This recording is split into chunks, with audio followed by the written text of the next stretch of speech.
En 1963, Chrysler invitó a 200 estadounidenses comunes y corrientes a conducir un auto impulsado por un motor a reacción. No tenía pistones, ni radiador, ni bujías. Funcionaba con diésel, queroseno y gasolina sin plomo, sin necesidad de ajustes al cambiar de combustible. El presidente de México llenó el tanque con tequila y lo condujo alrededor de la manzana. Pero en menos de 3 años, Chrysler recuperó cada uno de esos autos y aplastó 46 de ellos en un desguace cerca de Detroit. Entonces, ¿cómo terminó un auto tan querido aplastado bajo un montacargas? La respuesta involucra un motor del tamaño de 2 sandías, un carrocero italiano, un vacío fiscal y una de las traiciones corporativas más silenciosas en la historia automotriz estadounidense. La historia no comienza en Detroit, sino dentro de un laboratorio clasificado de aviación de Chrysler a finales de los años 30. Un ingeniero ejecutivo llamado George Huebner estaba trabajando en tecnología de turbinas para aviones militares. Después de que terminó la Segunda Guerra Mundial, Huebner y 2 colegas, los ingenieros Bud Mann y Sam Williams, comenzaron a hacerse una pregunta que nadie en las 3 grandes automotrices se tomaba en serio. ¿Se podría reducir un motor de turbina a reacción lo suficiente como para caber bajo el capó de un auto de pasajeros? La idea parecía casi ridícula en aquel entonces. Los motores de turbina operaban a temperaturas lo suficientemente altas como para derretir los componentes automotrices convencionales. Consumían combustible a un ritmo que haría estremecer al dueño de un Cadillac. Giraban a decenas de miles de revoluciones por minuto, velocidades que destrozarían una transmisión estándar. Pero Huebner vio algo en la ingeniería que otros pasaron por alto. Un motor de turbina tenía aproximadamente un 80% menos de piezas móviles que un V8 comparable. Menos piezas significaban menos cosas que se podían romper, menos fluidos que cambiar y una vida útil drásticamente más larga. Si los problemas de consumo de combustible y calor podían resolverse, esta tecnología podría hacer que todo el concepto de una puesta a punto del motor quedara obsoleto. Para 1953, Chrysler había construido su primer prototipo de automóvil impulsado por turbina. El motor funcionaba, arrancaba, y aunque la aceleración era lenta y el consumo de combustible era alarmante, el concepto había sido probado. Al año siguiente, la compañía presentó un motor de turbina dentro de un Plymouth Belvedere 1954 de serie en el campo de pruebas de Chelsea, en Michigan. Más de 500 periodistas observaron cómo el auto recorría la pista de pruebas con un zumbido agudo que no se parecía a ningún motor de auto en la Tierra. ¿Podría un motor a reacción realmente reemplazar al V8? 2 años después, en 1956, George Huebner se sentó al volante de otro Plymouth impulsado por turbina y lo condujo desde Nueva York hasta Los Ángeles. El viaje cubrió más de 3,000 millas y solo requirió 2 reparaciones menores, ninguna de las cuales involucró al motor. Ese recorrido de costa a costa fue un punto de inflexión. Chrysler trasladó sus operaciones de turbinas a unas instalaciones más grandes en Detroit y destinó recursos importantes para hacer que esta tecnología estuviera lista para producción. A lo largo de finales de los años 50 y principios de los 60, las sucesivas generaciones del motor de turbina siguieron mejorando. Un Plymouth de 1959, equipado con el motor de segunda generación, logró un promedio de 19.4 millas por galón en un recorrido de Detroit a Nueva Jersey, un gran salto respecto a las 13 millas por galón registradas durante el viaje de costa a costa de 1956. El retraso en la aceleración estaba disminuyendo. Las temperaturas de escape se estaban volviendo más manejables. El equipo de ingeniería ya no solo tenía esperanzas, estaba ganando confianza con cada iteración.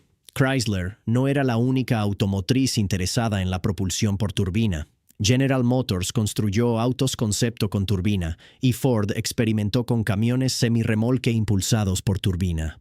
Al otro lado del Atlántico, el fabricante británico Rover estaba desarrollando sus propios prototipos de turbina de gas e incluso inscribió un auto con turbina en Le Mans en 1963. Pero ninguno de estos competidores se acercó a lo que Chrysler estaba a punto de intentar.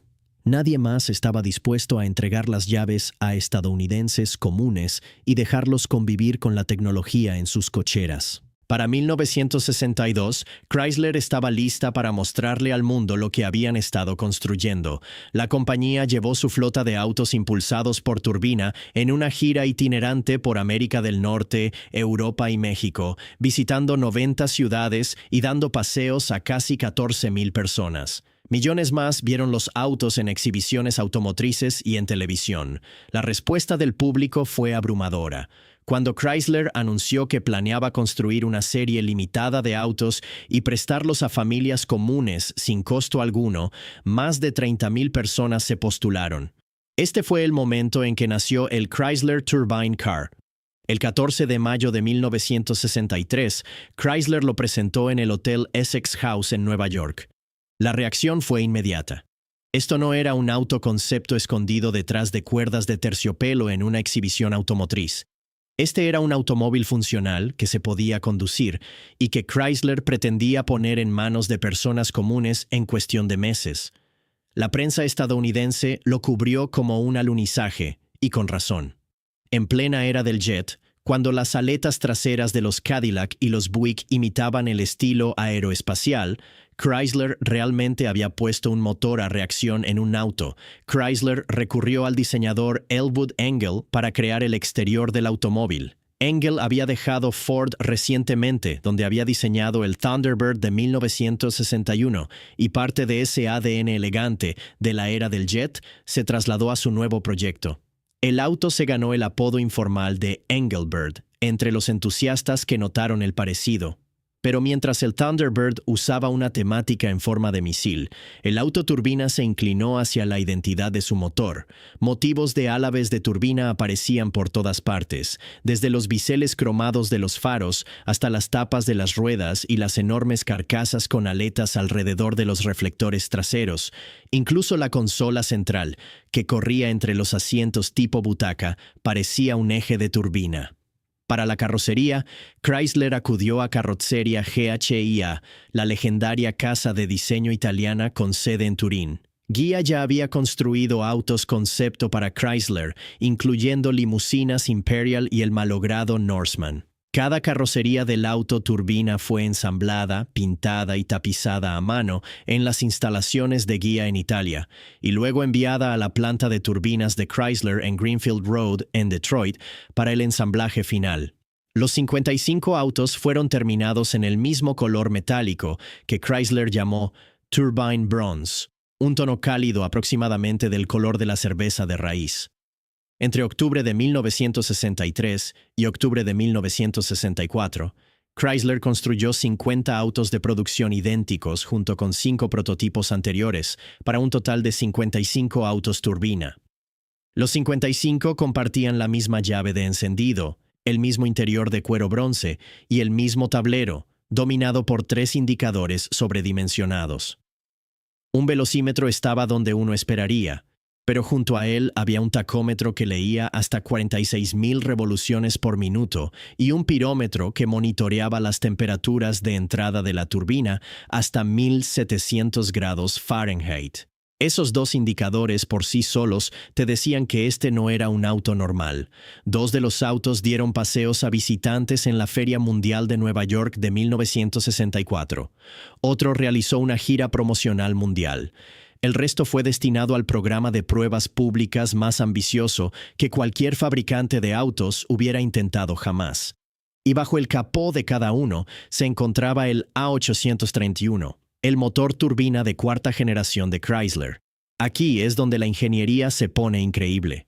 El A831 no era un motor de pistones con componentes de turbina atornillados. Era una turbina de gas genuina en el mismo sentido fundamental que un motor a reacción, quemando combustible de manera continua en lugar de en carreras de combustión discretas. Producía 130 caballos de fuerza y 425 libras-pie de torque a velocidad de calado. Esa cifra de torque es lo que hacía que el auto se sintiera más rápido de lo que su número de caballos de fuerza sugería, porque todo ese torque estaba disponible en el instante en que el conductor presionaba el acelerador. El motor funcionaba en ralentí entre 18.000 y 22.000 revoluciones por minuto y podía alcanzar 60.000 revoluciones por minuto a una velocidad máxima de 120 millas por hora. Pero la característica que hacía que este auto se sintiera como si hubiera llegado del futuro era la flexibilidad de combustible. El A831 podía funcionar con diésel, gasolina sin plomo, queroseno y combustible para jets JP4 sin ningún ajuste entre combustibles en absoluto. Chrysler afirmaba que también podía quemar aceite de calefacción, aceite de cacahuate, aceite de soya y perfume. Durante un evento de prensa en París, un representante de Chrysler supuestamente vertió unas cuantas onzas de Chanel No. 5 en el tanque como demostración. La historia del tequila es la que se sigue contando una y otra vez. Cuando el auto turbina visitó México, el presidente Adolfo López Mateos preguntó a los ingenieros de Chrysler si el auto podía funcionar con la bebida nacional del país. Ellos confirmaron que sí. Así que el presidente llenó el tanque con tequila y se marchó conduciendo sin ningún problema. La única evidencia de qué combustible se estaba quemando era el olor del escape. Entonces, ¿qué pasa cuando le entregas un auto propulsado por un motor a reacción a una maestra de escuela en Ohio y le dices que lo conduzca durante 3 meses? En octubre de 1963, el programa de usuarios comenzó oficialmente. Chrysler seleccionó a 203 conductores en 133 ciudades de Estados Unidos y le entregó a cada uno un auto turbina durante 3 meses completamente gratis. El único costo era el combustible. Los conductores eran una muestra representativa deliberada de la vida estadounidense: oficinistas, amas de casa, jubilados y dueños de pequeños negocios. 20 eran mujeres. Cada participante aceptó llevar un diario detallado y sentarse para una entrevista a profundidad con los ingenieros de Chrysler cuando devolvieran el auto. Durante los siguientes 2 años y medio, esos 203 conductores acumularon colectivamente más de 1 millón de millas en los autos turbina. En su mayor parte, les encantó la experiencia. Los motores funcionaban suave, casi sin vibración, con un suave silbido ascendente en lugar del familiar rugido del Bue 8. Los arranques en frío eran sin esfuerzo. El mantenimiento era mínimo. Los autos demostraron ser más duraderos de lo que cualquiera esperaba, con el tiempo de inactividad operativa cayendo del 4% al inicio del programa a solo el 1% al final. Si esto te está pareciendo interesante, considera suscribirte. Cubrimos historias como esta cada semana, el tipo de historia automotriz que la mayoría de los canales pasan por alto. Pero los conductores también reportaron problemas que Chrysler no podía solucionar fácilmente. El procedimiento de arranque de 8 pasos confundía a personas que estaban acostumbradas a girar una llave y arrancar. La respuesta del acelerador era notablemente más lenta que la de un motor convencional, porque la turbina necesitaba tiempo para alcanzar su velocidad de giro antes de entregar todo el par motor. El consumo de combustible era deficiente, especialmente en la conducción urbana con paradas y arranques constantes, donde la ventaja de eficiencia de la turbina desaparecía. El combustible más ampliamente disponible en Estados Unidos en aquel momento, la gasolina con plomo, era precisamente lo que el motor no podía tolerar. Los depósitos de plomo dañaban los componentes internos de la turbina, lo que significaba que los propietarios tenían que buscar gasolina sin plomo en una época en la que era mucho menos común. También estaba la cuestión del costo. Según los reportes, cada coche de turbina costaba alrededor de $55,000 en fabricarse, el equivalente a bastante más de $500,000 actuales. Las carrocerías italianas construidas a mano por Ghia eran impresionantes, pero nunca fueron diseñadas para la producción en masa. Los materiales exóticos y los métodos de fundición por inversión necesarios para fabricar el motor A831 elevaban los costos por unidad a niveles que hacían imposible una producción en serie a cualquier precio que los consumidores estuvieran dispuestos a aceptar. Entonces, si los coches no podían venderse ni mantenerse a bajo costo, ¿qué haría Chrysler con 50 cupés color bronce almacenados en un depósito? Cuando el programa de usuarios cerró en enero de 1966, Chrysler enfrentó una decisión que perseguiría a los historiadores del automóvil durante décadas. Las carrocerías construidas por Ghia habían sido importadas desde Italia bajo una exención fiscal vinculada específicamente al programa de evaluación. Conservar los coches activaría aranceles de importación sustanciales que Chrysler no quería pagar. Venderlos planteaba problemas de responsabilidad legal que la compañía se negaba a aceptar. Descartar el programa de turbinas por completo tampoco estaba sobre la mesa, así que dejar prototipos sin control en lotes de coches usados estaba fuera de toda consideración. ¿Qué haces con 50 cupés italianos construidos a mano que no puedes vender, no puedes mantener y no puedes permitirte conservar? Se tomó la decisión de destruirlos.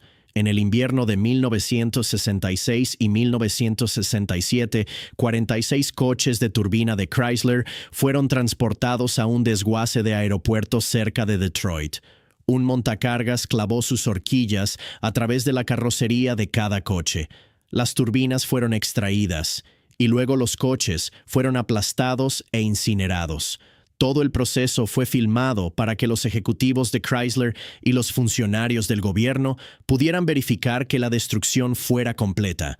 Como explicó un ejecutivo de Chrysler en aquel momento, su objetivo principal era la investigación y no querían que las turbinas aparecieran en lotes de coches usados. Sin embargo, no todos los coches terminaron en la trituradora. 9 sobrevivieron. Chrysler conservó 2 para su propia colección. 6 fueron a museos de todo el país, incluyendo el Museo Henry Ford en Michigan, el Smithsonian y el Museo Nacional del Transporte en Missouri. El 9 terminó en una colección privada que cambió de manos varias veces, pasando por la colección Harrah y más tarde a Tom Monaghan, fundador de Domino's Pizza, antes de acabar finalmente con el comediante Jay Leno. Leno ha dicho que fue a la Feria Mundial de 1964 siendo un chico de 14 años, específicamente para ver el coche de turbina. Décadas después, posee uno de los pocos que escaparon de la trituradora, y todavía lo enciende y lo conduce por las colinas sobre Los Ángeles. Pero la historia del coche de turbina no terminó con la trituradora. ¿Acaso Chrysler simplemente abandonó 4 décadas de investigación en turbinas? No de inmediato. Chrysler continuó desarrollando motores de turbina de gas a lo largo de los años 70, produciendo versiones mejoradas e incluso instalando uno en un LeBaron de 1977. Los ingenieros creían que estaban cerca de alcanzar los objetivos de consumo de combustible y emisiones que harían viable la producción. Pero 2 fuerzas convergieron para matar el programa definitivamente. La primera fue la Ley de Aire Limpio. La enmienda firmada como ley a finales de 1970 exigía una reducción del 90% en contaminantes para 1975 y creó la Agencia de Protección Ambiental para hacer cumplir la normativa. Los motores de turbina producían niveles muy bajos de algunos contaminantes, pero tenían serios problemas con los óxidos de nitrógeno, y el camino tecnológico hacia el cumplimiento parecía costoso e incierto. Los reguladores habían diseñado el marco normativo en torno a los motores de pistón, y la turbina simplemente no encajaba. El segundo golpe llegó en 1979. Chrysler estaba al borde de la bancarrota. El presidente Jimmy Carter firmó la Ley de Garantía de Préstamos de Chrysler Corporation, un salvavidas de $1.500 millones que mantuvo viva a la compañía, pero el préstamo venía con condiciones, y una de esas condiciones era la eliminación del programa de turbinas de gas.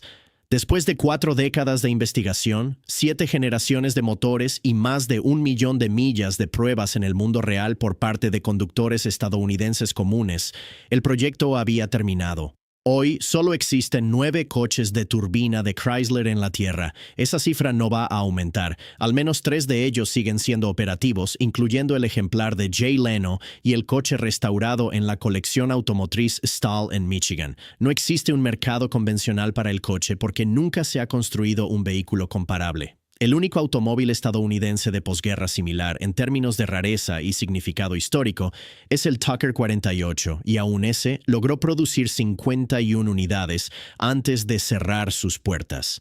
El coche de turbina de Chrysler no fue eliminado por una sola decisión ni por una sola regulación. Quedó atrapado entre una visión de ingeniería que funcionaba en la práctica y un mundo que aún no estaba listo para darle cabida. La infraestructura de combustible favorecía la gasolina con plomo. Las regulaciones de emisiones estaban diseñadas para pistones. La economía de manufactura exigía una escala que la tecnología aún no podía sostener. Y cuando Chrysler necesitó dinero para sobrevivir, la turbina fue lo primero que se sacrificó. Mirando atrás, a lo largo de 6 décadas, la parte más extraña de esta historia quizá no sea la destrucción. Quizás sea lo cerca que estuvo todo de funcionar. 203 familias condujeron estos autos en su vida diaria, en viajes al supermercado, en recorridos por la autopista y en idas a dejar a los niños a la escuela, y la mayoría de ellas no quería devolverlos. La tecnología era real. El entusiasmo del público era real. 1 millón de millas en el odómetro eran reales. Lo que no era real, al menos no todavía, era el mundo que el auto de turbina necesitaba para sobrevivir.